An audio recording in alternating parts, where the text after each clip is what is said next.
Your favourite shopping destination value zone hyper mart ఇప్పుడు మన అమీర్పేట్ లో పిల్లర్ నంబర్ 1081 వద్ద.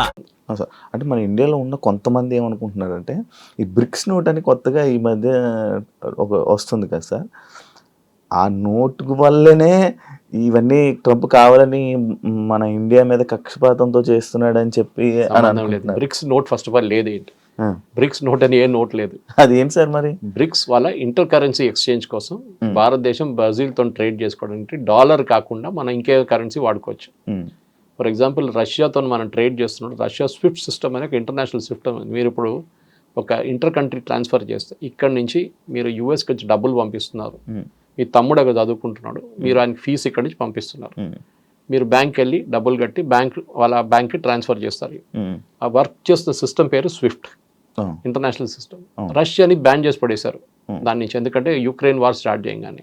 ఇప్పుడు రష్యా డబ్బులు మనం రష్యాకి ట్రాన్స్ఫర్ చేయలేము.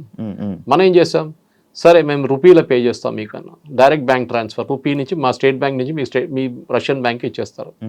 కానీ రూపీ డాలర్ కదా, డాలర్ కాగానే స్విఫ్ట్ నుంచి వెళ్ళాల్సి వస్తుంది. అవునవును, స్విఫ్ట్ నెంబర్ అనేది స్విఫ్ట్ SWIFT అని ఉంటుంది, ఆ నెంబర్ లేదు ఇప్పుడు రష్యా. సో మనం చేస్తాం trade. So BRICS is that only. BRICS ఏమన్నా ఆల్టర్నేటివ్ కరెన్సీ కాదు, ఏదో కొత్త కరెన్సీ యూరో తీసుకురావట్లేదు ఇక్కడ. We're trying to kind of evolve different system. For example మనం ఇరాన్తో ట్రేడ్, ఇప్పుడు ఇరాన్ లేదనుకోండి బ్రిక్స్లో, కానీ చెప్తున్నా ఇరాన్తో మనం ఫస్ట్ ఆయిల్ ట్రేడ్ చేసినప్పుడు అమెరికా వాళ్ళు బ్యాన్ పెట్టినప్పుడు న్యూక్లియర్ డీల్తో ఏం జరిగిందంటే ఇరాన్ ఏమన్నారు, ఫస్ట్ వాళ్ళ లోకల్ కరెన్సీలో మనం ఇచ్చేస్తే చాలన్నారు, మనం ఇచ్చాం.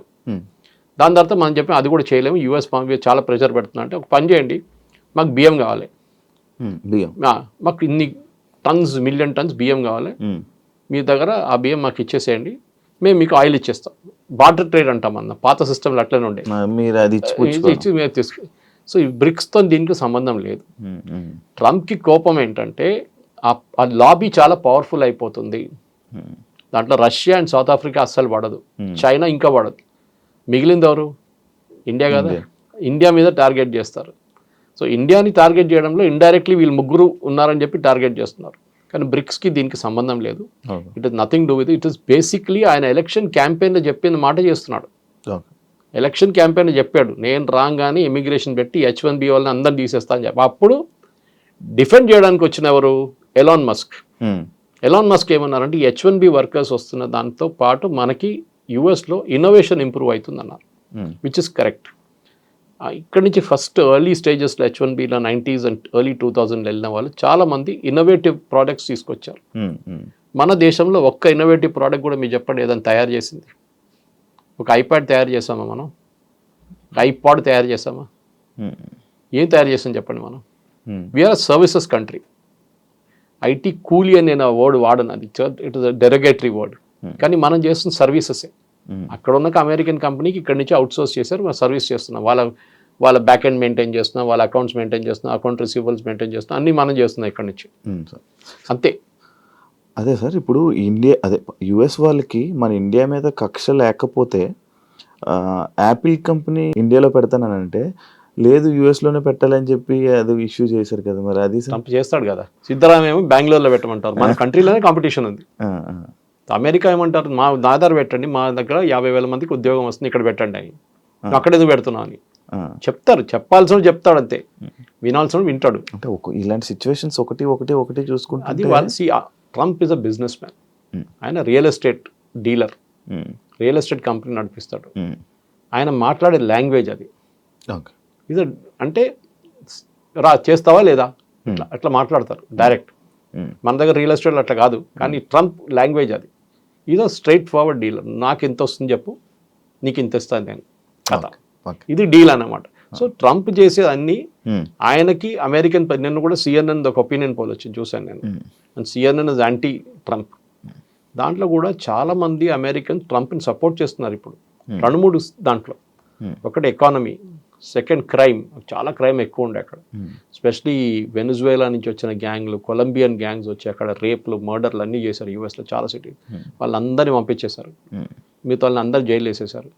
మూడవది ఎంప్లాయ్మెంట్ టు యూఎస్, అది ఇంకా వాళ్ళు హోప్లో ఉన్నారు. యూఎస్లో మ్యానుఫ్యాక్చరింగ్ తిరిగి రాదు, మర్చిపోండి. కార్ మ్యానుఫ్యాక్చరింగ్ రాదు, స్టీల్ మ్యానుఫ్యాక్చరింగ్ రాదు. చైనా తీసుకెళ్ళిపోయింది, అది ఒకవైపు మెక్సికో తీసుకెళ్ళిపోయింది, ఇంకోవైపు కెనడా తీసుకెళ్ళిపోయింది. మీ అమెరికాకి ఇప్పుడున్న ఎగ్జిస్టింగ్ టాలెంట్లో basically high technology which they are really good, దాంట్లో డౌట్ లేదు. Sir for example NVIDIA chips గురించి మాట్లాడుతున్నారు, వాళ్ళు పెద్ద ఒక ప్లాంట్ పెడుతున్నారు అక్కడ. ఎందుకు ఆ chips is very critical for AI గురించి. ఏఐలో యూజ్ చేయడానికి అట్లాంటి హై పవర్ఫుల్ చిప్స్ కావాలి మనకి, AI సిస్టమ్స్ వర్క్ చేయడానికి. మిగతా చాలా ఉన్నాయి, పవర్ కావాల్సి వస్తుంది, మిగతా రిక్వైర్మెంట్ చాలా ఉన్నాయి. కానీ NVIDIAని అక్కడ తయారు చేయమంటున్నా అంటే ఇండియాలో తయారు కావట్లేదా? ఇండియాలో కూడా అవుతుంది, తైవాన్లో అవుతుంది, చైనా తయారు చేస్తున్నారు చిప్స్. సో US ఏమంటున్నారంటే, మేము ట్రంప్ చెప్పారు కూడా ఒకసారి, మాకు అండర్వేర్లు బెనియన్ తయారు చేయడం మాకు వద్దు అన్నాడు, ఆ బిజినెసే మాకు వద్దు అన్నాడు. ఎవరు అడిగారు, అది కూడా తీసుకొచ్చి మాకు అదంతా వద్దు, మాకు high value products, which is correct strategy, తప్పేం లేదు దాంట్లో. అవును సార్, యుఎస్కి సంబంధించిన అండర్వేర్ కంపెనీస్ మన ఇండియా నుంచే ఉన్నాయంట కదా. ఫర్ ఎగ్జాంపుల్ కీటెక్స్ మన దగ్గర వరంగల్లో పెట్టిన ప్లాంట్స్, కేరళ నుంచి ఉన్న సాబు జేకబ్, ఆంధ్రాలో కూడా సో సాబు జేకబ్ గారు is the number 2 supplier in US. అక్కడున్న మేజర్ సూపర్ మార్కెట్స్కి, మాల్స్కి, అక్కడున్న మేజర్ ఇంపోర్ట్ కంపెనీస్కి సప్లై చేసే చిల్డ్రన్స్ ఇన్నర్వేర్ లిటిల్ స్టార్ అంట ఆ బ్రాండ్ని. ఆయన నంబర్ 1. ఆయన కూడా ఇప్పుడు 50% పడగానే బాంబు పడ్డది ఆయన మీద కూడా. ఆయన ఏం చేస్తాడు, ఇండియాలో స్టార్ట్ చేసేసాడు అమ్మమ్మడు. ఇప్పుడు దాకా ఇండియాలో అమ్మలేదు, ఇప్పుడు ఇండియాలో ఒక్కొక్క రోజు 3-4 ఓపెన్ చేస్తున్నాడు అవుట్లెట్స్. 1000 అవుట్లెట్స్ ఓపెన్ చేస్తాడంట ఒక సంవత్సరం లోపల. నేను అదే టర్న్ ఓవర్ ఇండియాలో చేసుకుంటా అంటున్నాడు ఆయన. సో ఎక్స్పోర్ట్ బ్యాన్తో సంబంధం లేదు. మన దగ్గర ఏం ప్రాబ్లం ఎక్కడ వచ్చిందంటే, మనం చాలా మటుకు US మీద డిపెండెంట్ అయిపోయాం. సార్ అదే యాక్చువల్లీ మన ఇండియన్స్ మొత్తం US మీద డిపెండ్ అయిపోయారా? ఇప్పుడు నిన్న అశ్విని వైష్ణవ్ గారు ఒక స్టేట్మెంట్ ఇచ్చారు, I'm shifting to Zoho software అన్నారు. Zoho is a pure home bound software, తమిళనాడులో ఏదో విలేజ్లో తయారు చేసిన software. And Sridhar Vembu, Zoho corporation, ఆయన చాలా పెద్ద స్టేట్మెంట్ అది. ఎందుకంటే మోదీ గారు బై ఇండియా అని చెప్పి, మేడ్ ఇన్ ఇండియా ప్రోడక్ట్ కొనండి అని చెప్పి మొన్న నేషన్ అడ్రస్ చేశారు. మేడ్ ఇన్ ఇండియా ప్రోడక్ట్ అంటే ఇండియాలో తయారు చేసిన వస్తువులు కొనాలి, కరెక్ట్ అది. కానీ మీకు ఎట్లా తెలుసు అండి, Pepsi is a made in India product or American product? American product కాదు, ఇండియాలో తయారు చేస్తున్నారు. పెప్సీ సార్ ఇండియాలో తయారు చేస్తున్నారు, brand name is US brand name, sir తయారు చేస్తున్న ఇండియన్ కంపెనీ పెప్సీ ఇండియా. దాని నుంచి ఒక 2% రాయల్టీ ఇస్తారు US కి. ఇక్కడ నుంచి డబ్బులు అక్కడ తీసుకెళ్ళట్లేదు, డబ్బులు ఇక్కడే ఉంటుంది. మీరు మెక్డానల్డ్స్ ఉంది, మెక్డానల్డ్స్ ఎవరు? ఇండియన్ కంపెనీ నడిపిస్తున్నారు, వాళ్ళ బ్రాండ్ వాడుకుంటున్నారు. అట్లా చాలా ఉన్నాయి అట్లాంటివి. సో మేడ్ ఇన్ ఇండియా అనగానే మీరు అంతా US ఎవడో వెళ్ళినాడు, అరే KFC మీద వెళ్ళి రాళ్ళు విసరదాం అనేది పిచ్చోళ్ళు. KFC is again run by an Indian company. So వాళ్ళ బ్రాండ్ యూజ్ చేస్తున్నారు అంతే. సో మీరు దానంటే వాడక్కర్లేదు.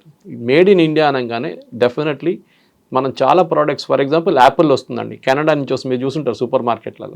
మనం వెళ్ళి కొలుతారు ఏంటంటే, మేడ్ అది ఫ్రమ్ కెనడా అని రాస్తుంది, మా ఇంటికి వెళ్ళి ఆ స్టిక్కర్తో సహా మా టేబుల్ మీద పెడతాను. మామూలు ఇంటికి ఎవరైనా వస్తే అది చూస్తారు, కెనడా నుంచి యాపిల్ తీసుకొచ్చాడు ఈయన.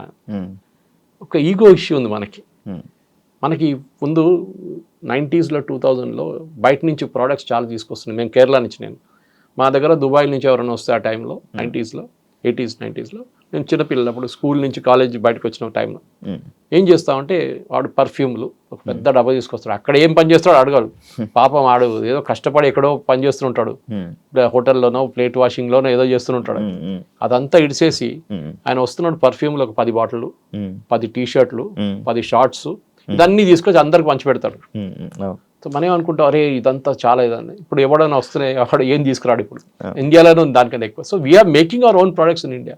మనం రాకెట్లు తయారు చేస్తున్నాం, మనం శాటిలైట్స్ తయారు చేస్తున్నాం, we're making our own cars. మనం ఏం చేయట్లేదు చెప్పండి, ఇప్పుడు డ్రోన్స్ తయారు చేస్తున్నాం, we're making everything ourselves. So made in India ఫిలాసఫీలోనే మీరు చాలా మటుకు US మీద డిపెండ్ కాక్కర్లేదు. కానీ ఎప్పుడు కూడా మనకు ప్రాబ్లమ్స్ ఉన్నాయి.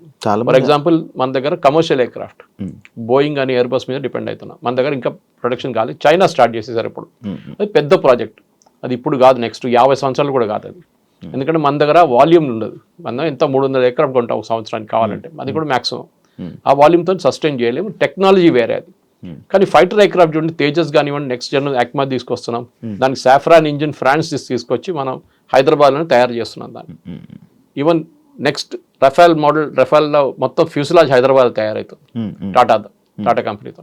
సో మనం చాలా మటుకు మేడ్ ఇన్ ఇండియా చేస్తాం. కానీ US మీద డిపెండెన్సీ, US ఏమైపోయిందంటే, లోకంలో పోలీస్ మ్యాన్ అని ఫస్ట్ చెప్పారు, ఆఫ్ఘనిస్తాన్కి ఎందుకు వెళ్ళారు, సిరియాకి ఎందుకు వెళ్ళారు, సొమాలియాకి వెళ్ళి అక్కడ గొడవ, ఎక్కడ పోయినా అమెరికా ఏ దేశంలో పోయినా కానీ వాళ్ళు మొత్తం ధ్వంసం చేసే బయటకు వచ్చారు. మీరు ఆఫ్ఘనిస్తాన్ తీసుకోండి, ఇరాక్ తీసుకోండి, you go to Syria, Lebanon, ఎక్కడ వెళ్ళినా కానీ వియట్నాంతో స్టార్ట్ అయింది అమెరికా డిజాస్టర్. ఒక్క మాట కూడా అమెరికా ఒక్కటే చాలా కేర్ఫుల్ ఉంటారు. వాళ్ళ సాయిల్ మీద కొట్లాడరు, ఎప్పుడు యుద్ధం ఉండదు. రెండోసార్లు వాళ్ళ మీద యుద్ధం అని చెప్పలేం, అటాక్ జరిగింది. ఒకటి పర్ల్ హార్బర్లో జాపనీస్ అటాక్ చేశారు, నెక్స్ట్ 9/11లో ప్లేన్ తీసుకొచ్చి ట్విన్ టవర్స్ మీద కొట్టారు. Only twice. అది కాకుండా ఎప్పుడైనా అమెరికా ఇంకొక దేశంలో వెళ్ళి అక్కడ కొట్లాడి మొత్తం అక్కడ ధ్వంసం చేసి బయటకు వచ్చేస్తారు. వియట్నాంతో Vietnam was big disaster. So అట్లాంటి లెసన్స్ మనం నేర్చుకోవాలి. అమెరికాకి ఏంటంటే వాళ్ళ సెల్ఫిష్ ఇంట్రెస్ట్ వాళ్ళు చూసుకుంటున్నారు. మోదీ గారు వెళ్ళి రేపు నేను బంగ్లాదేశ్ వాళ్ళకి ఉద్యోగం ఇస్తా అంటే మోదీ గారిని రేపు తీసి కింద పడేస్తారు ఇక్కడ ఉన్న ప్రజలు. మాకు ఉద్యోగం కావాలి, బంగ్లాదేశ్ వాళ్ళకి వద్దు అని చెప్పేసి అదే పాలసీ ఆయన ఫాలో చేస్తున్నారు. He is catering to his constituency. ఆయన ఓటర్ల కోసం ఆయన ఏమైనా చేస్తాడు. సార్ మన ఇండియాలో ఎక్కువగా మన తెలుగు వాళ్ళు అంటే నువ్వు ఒక బీటెక్ కంప్లీట్ చేసావు, నువ్వు ఒక ఇంజనీరింగ్ అయిపోయి ఉందంటే నువ్వు యుఎస్లో వెళ్ళిపోవాలి, లేకపోతే ఒక పెళ్లి సంబంధం ఏదైనా సెట్ అయితే యుఎస్ వర్క్ ఇచ్చి పెళ్లి చేయాలి అంటే ఇలాంటివి ఎక్కువ ఉండడం వల్ల యుఎస్ డిమాండ్ ఎక్కువ అయిపోయిందా? యుఎస్ అమెరికన్ డ్రీమ్ ఒకటి ఉంది, అది క్రాష్ అయిపోయింది కంప్లీట్గా. ఇప్పుడు ట్రంప్ వచ్చిన తర్వాత ఇంకా మొత్తం క్రాష్ అయిపోయింది, క్రాష్ ల్యాండింగ్ అయిపోయింది కంప్లీట్గా. ఫస్ట్ ఆఫ్ ఆల్ మనం ఏం చేస్తున్న పెద్ద తప్పు ఏంటంటే we should never antagonise American workers. అంటే అమెరికాలో ఉన్న వాళ్ళ వర్కర్స్ని మీరు పనికిరాదు, మీరు ఇంట్లో కూర్చోండి, మేము వచ్చాం మీ పని చేయడానికి అని చెప్పకూడదు. అది ఎప్పుడు చేయకూడదు, చేసాం మనం. అది ఇప్పుడు చూడండి, ఇవాళ as we speak department of labour ఒక ఇన్వెస్టిగేషన్ ఓపెన్ చేశారు, ప్రాజెక్ట్ ఫైర్ వాల్ అని చెప్పి యుఎస్లో. దాంట్లో labour secretary personally investigation order చేస్తున్నారు. ఇప్పుడు మీరు H1B మీద వచ్చిన వాళ్ళు ఆల్రెడీ యుఎస్లో ఉంటే వాళ్ళ మీద చర్యలు తీసుకుంటున్నారు. కొత్త వాళ్ళని మర్చిపోండి, $1,00,000 కొత్త వాళ్ళకి, కొత్త వీసాకి. అక్కడ ఉన్న వాళ్ళ మీద ఇన్వెస్టిగేషన్ మొదలు పెట్టారు. మీకు జీతం ఎంత, మీరు ఎప్పుడు వచ్చారు, మిమ్మల్ని ఎట్లా తీసుకున్నారు, మీరు రీప్లేస్ చేసిన అమెరికన్ వర్కర్కి టాలెంట్ ఉందా లేదా అని ఎట్లా చెక్ చేశారు, వానికి ఎగ్జామ్ పెట్టారా, మీకు కూడా ఎగ్జామ్ పెట్టారా? ఏం చేయలేదు. టెక్నికలీ మీరు ఒక అమెరికన్ వర్కర్ని రీప్లేస్ చేస్తే ఆయనకున్న స్కిల్ మీకున్న స్కిల్ ఎట్లా టెస్ట్ చేస్తారు? ఒక రూమ్లో 50 మంది H1B వర్కర్స్, 50 మంది అమెరికన్స్ పెట్టి టెస్ట్ పెడితే తెలిసిపోతే ఎవరికి ఎంత తెలుసు అనేది. అదేం చేయకుండా H1B ఫ్రాడ్ నడుస్తుందని వాళ్ళ అంచనా.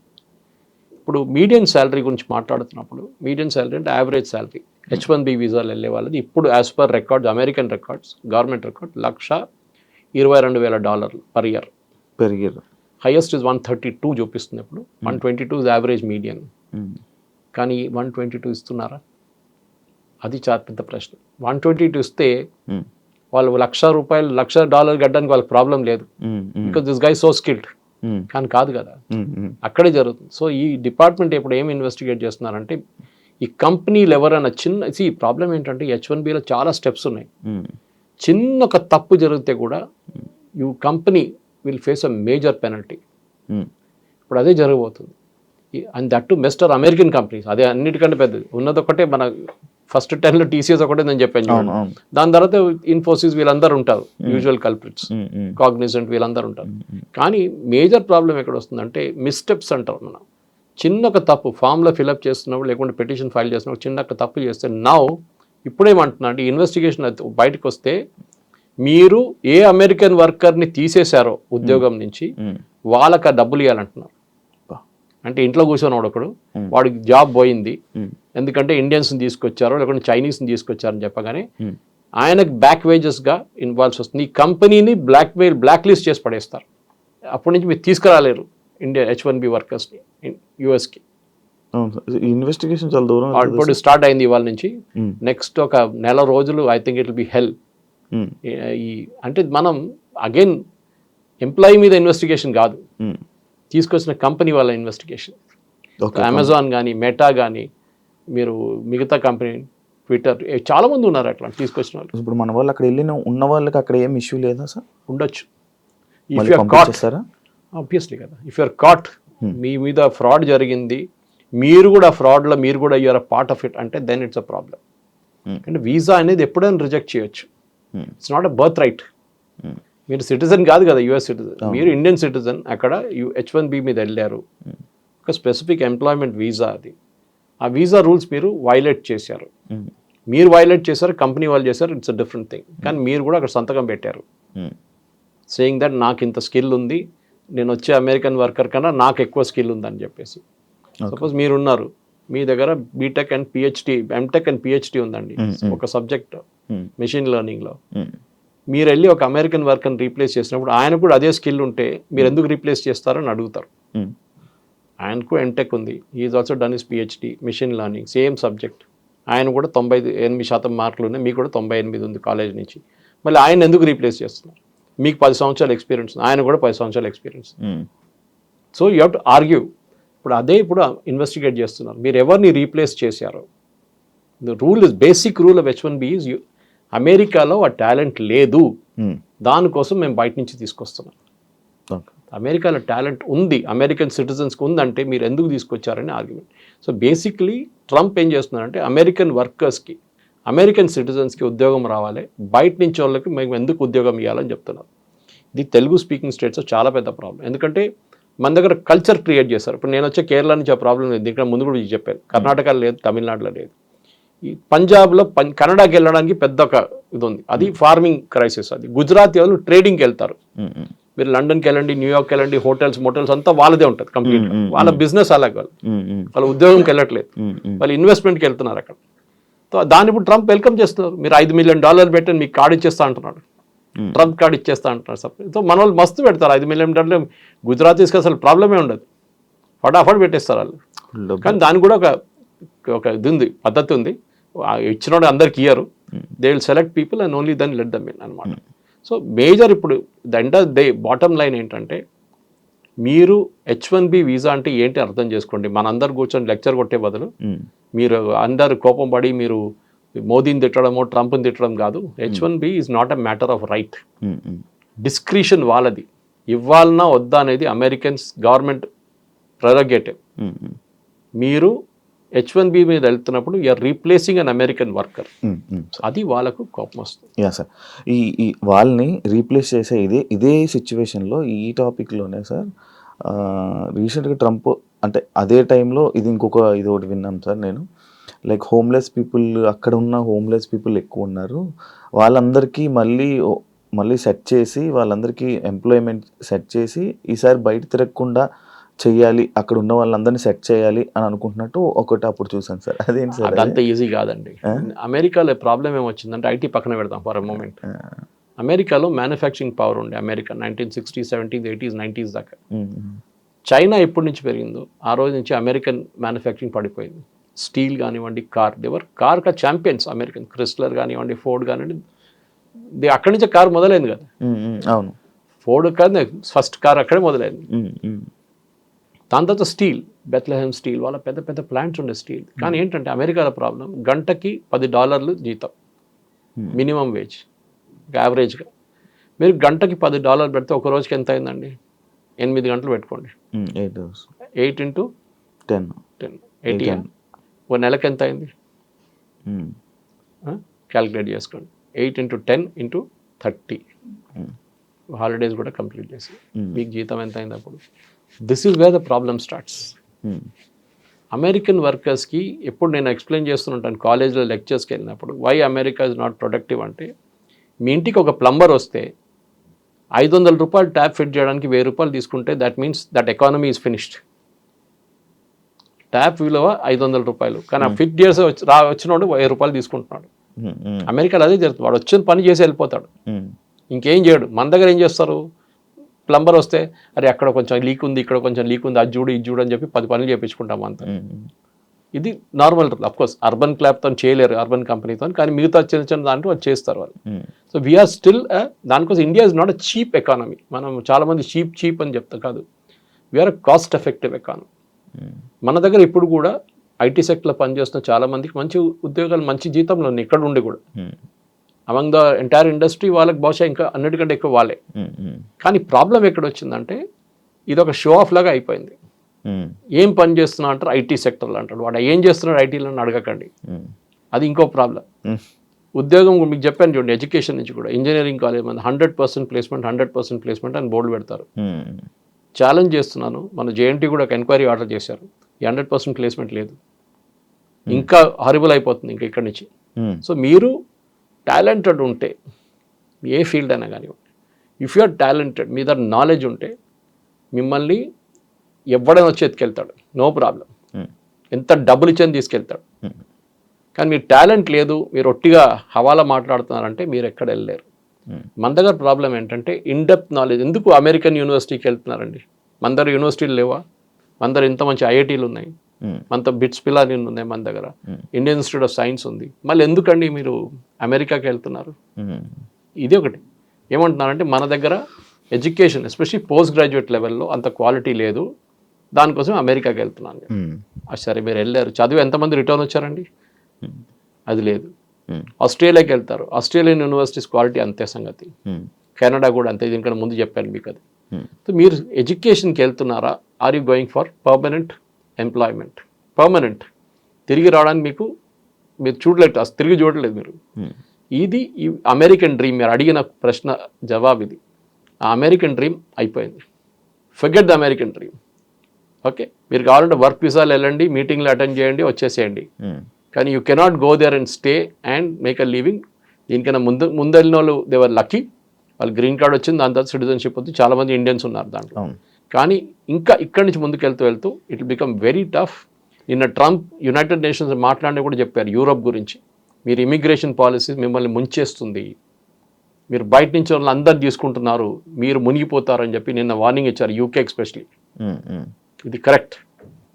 బికాజ్ మీరు బయట నుంచి ఎవరైనా తీసుకొస్తున్నారు, మీ లోకల్ సిటిజన్స్ మీ వ్యతిరేకంగా ఓటేస్తారు మీకు రేపు. అది ట్రంప్ గెలిచింది ఎందుకంటే ఈ set I will bring back, make America great again, Naga అని చెప్పారు. ఆ కాన్స్టిట్యున్సీ కోసమే ట్రంప్ పనిచేస్తున్నారు, ఇంకా ఎవరి కోసం పనిచేయట్లేదు. అయితే సార్ మ్యానుఫ్యాక్చరింగ్ అంతా మనకి సగం ఒక 50% మనం ఎక్స్పోర్ట్ ఇది చేసేది మొత్తం మనం చైనా నుంచే కదా సార్. అయితే ఈ H1B ఈ వీసా రేట్లు ఎప్పుడైతే $1,00,000 చేశారో, ఇదే టైంలో చైనా లైక్ కే వీసా అని చెప్పి ఒకటి రిలీజ్ చేయడం జరిగింది. అంటే ఇప్పుడు ఇక్కడ చాలామంది అటు షిఫ్ట్ అయిపోయే అవకాశాలు ఏమైనా ఉన్నాయి? ఎందుకు చైనా మ్యానుఫ్యాక్చరింగ్లో ఒక టైంలో క్వాలిటీలో వాళ్ళు చాలా హారబుల్ ఉండేవాళ్ళు. మన అందరు జోకులు కొడుతుంది, 6 నెలలు పనిచేస్తుంది చైనా ప్రోడక్ట్, సీరియల్ బల్బ్ ఉండొచ్చు, లేకుంటే హీటర్లు ఉండొచ్చు.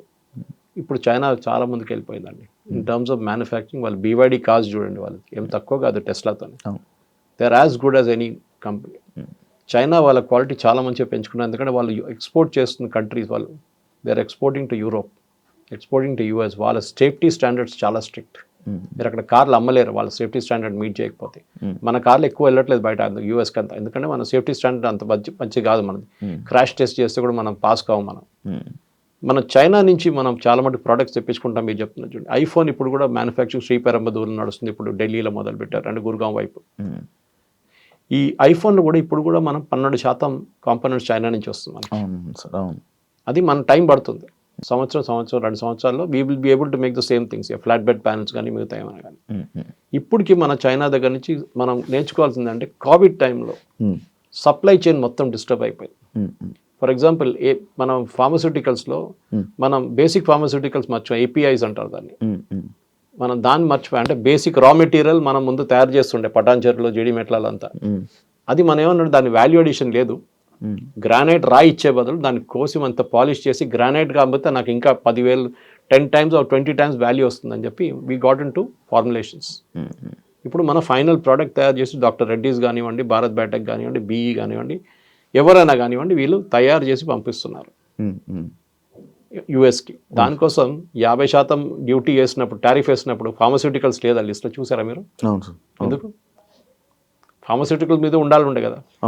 ఎందుకంటే అమెరికన్ కన్జ్యూమర్కి అన్నిటికంటే చీపెస్ట్ డ్రగ్ అమ్ముతుంది భారతదేశం నుంచి, మోస్ట్ కాస్ట్ ఎఫెక్టివ్ డ్రగ్ మన దగ్గర నుంచి వెళ్తుంది. India the pharmacy capital of the world అంటాం. 2 కేటగిరీస్ ఎగ్జామ్ చేశారు దాని నుంచి, ఒకటి IT సెక్టర్, ఇంకోటి ఈ ఫార్మసీ. ఎందుకంటే బేసిక్లీ IT సెక్టర్ పెడితే అమెరికన్ కంపెనీస్కే నష్టమవుతుంది, వాళ్ళ బాటమ్ లైన్ పోతుంది, కంప్లీట్ వాళ్ళ నష్టాలు వచ్చేస్తారని చెప్పి IT కంపెనీస్ మీద ఏం పెట్టలేదు. అదే టైంలో ఫార్మా కూడా పెట్టలేదు, ఎందుకంటే భారతదేశం నుంచి ఫార్మా రావాల్సిందే. ఎందుకంటే $50 మీరు ఎక్కువ చేస్తే కట్టాల్సింది అమెరికన్ కన్స్యూమర్, ఇండియన్ కంపెనీ కాదు. టారిఫ్ కూడా ఎవరు కడుతున్నారు? అమెరికాలో ఎవరు ఇంపోర్ట్ చేస్తున్నారు ఆ కంపెనీ కడుతున్నారు. వాళ్ళు ఏం చేస్తారు, అది కన్స్యూమర్ని తీసుకుంటారు డబ్బులు. ఇండియన్ కంపెనీకి ఏం కావట్లేదు. దే ఆర్ డిమాండ్ తగ్గుతుంది. ఎస్, మీకు $10 వచ్చిన ప్రోడక్ట్ $15 ఇస్తే మీరు ఇంకోడన్నా $10 అమ్ముతున్నాడు చూసి తిరుగుతారు మీరు సూపర్ మార్కెట్లో. అవును. కానీ fortunately or unfortunately for us China కూడా అదే బ్రాకెట్లో వచ్చేసింది. సో మనకు ప్రాబ్లం లేదు. కానీ చైనా దగ్గర నుంచి చైనా కాదు, even Europe will start tomorrow. Europe కూడా Indian professional, highly skilled Indian professional కోసం కొత్త వీసా సిస్టమ్ పెట్టి మీరు అమెరికా నుంచి మీరు వస్తే మా దగ్గరికి రండి అని చెప్పి. ఎందుకంటే మన దగ్గర చాలామందికి ఇంటికి తిరిగి వచ్చి నేను యూఎస్ నుంచి రిటర్న్ అని చెప్పగానే ఒక ఇన్సల్ట్ లాగా ఉంటుంది మన వాళ్ళకి. చాలామందికి సైకలాజికల్ ప్రాబ్లం ఉంటుంది. చూడండి, అది it's not a easy thing. దానికి కౌన్సిలింగ్ కావాల్సి వస్తుంది. సడన్గా మీ ఉద్యోగం పోయింది, లేకుంటే మీకు H1B లేదు, మిమ్మల్ని రిటర్న్ పంపిస్తారంటే people will get in to depression. ఆ డిప్రెషన్ కాకూడదు. దానికోసం ఏం చేస్తుంటే మీరు అదే క్వాలిటీ ఆఫ్ లైఫ్ స్టైల్ ఉన్న యూరోపియన్ కంట్రీస్కి వెళ్ళండి, ఆర్ చైనాకి వెళ్ళండి, అక్కడ పని చేసుకోవచ్చు. ఓకే. ఒక్కటే మాట చెప్పలేరంటే నేను ఎక్కడున్నా మీ కొడుకు అంటే చైనాలో ఉన్నా చెప్పాల్సి వస్తుంది అంతే. యూఎస్ అని చెప్పలేము, అదొక ప్రాబ్లం. కానీ you will have equally good, ఎందుకంటే చైనా కూడా రీసెర్చ్ అండ్ డెవలప్మెంట్ చాలా ముందున్నాం మనకన్నా. ద నంబర్ ఆఫ్ PhDs ఆ చైనాలో ఉన్నది చాలా ఎక్కువ. అండ్ వాళ్ళది ల్యాబ్ టు మార్కెట్ అంటారు. అంటే మీరు చేసిన PhD పేపర్ కోసం పేపర్ మీద రాయడం కాదు, ఆ PhDకి ఒక విలువ ఉంటుంది. దాన్ని మార్కెట్కి తీసుకొచ్చి దాన్ని ఎక్స్ప్లాయిట్ చేస్తే ఒక ప్రోడక్ట్ తయారవుతుంది. సో ల్యాబ్ టు మార్కెట్లో చైనా ఇస్ ఛాంపియన్ PhDsలో. ఈవెన్ యూరోప్ కూడా అంత లేదు. సో డెఫినెట్గా చైనా వీసా పెడితే చాలామంది వెళ్తారు అక్కడ, దానికి డౌట్ లేదు. Taiwan is another country. Chip డిజైనింగ్లో దట్ నంబర్ 1. వాళ్ళు కూడా డెఫినెట్లీ ఎక్స్ప్లాయిట్ చేస్తారు దీన్ని. ఆల్రెడీ మన దగ్గర నుంచి ఒక 50 మంది ట్రైనింగ్కి వెళ్ళారు అక్కడ చిప్ డిజైనింగ్ కోసం. మన ఐ థింక్ టాటా జబ్స్ వెళ్దాం ఒక ట్రైనింగ్ అక్కడ. సో ట్రైన్ చేసి తీసుకొస్తారు వాళ్ళని. అట్లనే మన వాళ్ళు కూడా న్యూ మార్కెట్స్ చూసుకోవాల్సి వస్తుంది. టారిఫ్ పెట్టినప్పుడు అదే చేసాం మనం. కొత్త మార్కెట్కి వెళ్ళాం, యూరోప్కి వెళ్ళాం, మిగతా దేశాలకి వెళ్ళాం, సౌత్ ఆఫ్రికాకి వెళ్ళాం. Now Indians have to do that. And Sridhar Vembu చెప్పినట్లని ఆర్ కమ్ బ్యాక్ హోమ్. మనం ఇనీషియల్ స్టార్టింగ్ ట్రబుల్ ఉంటుంది, కానీ 5 సంవత్సరాల్లో అమెరికాకి ఏది నష్టం అవుతుందో మనకు అది గెయిన్ అవుతుంది. H1Bలో we will be able to do more innovations in India. మనం కూడా ఇండియా నుంచి కొత్త కొత్త ప్రోడక్ట్స్ తయారు చేద్దాం, సర్వీసులు కాదు. We'll let us do products from India. అది చాలా ఇంపార్టెంట్. అంటే ఇప్పుడు ఇదంతా H1B వీసా ఎఫెక్ట్ మొత్తం పడేది ఎవరైతే ఫేక్ దీనికి సంబంధించిన సర్టిఫికేట్స్కి సంబంధించిన ఇలా ఎవరైతే దొంగగా అక్కడ ఉంటున్నారో వాళ్ళకి ఎఫెక్ట్ అవుతుంది, కానీ ప్రతి ఒక్కరికి కాదు. సో ఇక్కడ కూడా H1Bలో దొంగ సర్టిఫికేట్ అని చెప్పట్లేదు. I think that is the miscommunication here. దొంగ సర్టిఫికేట్ జనరలీ పోతుంది. అవును అవును.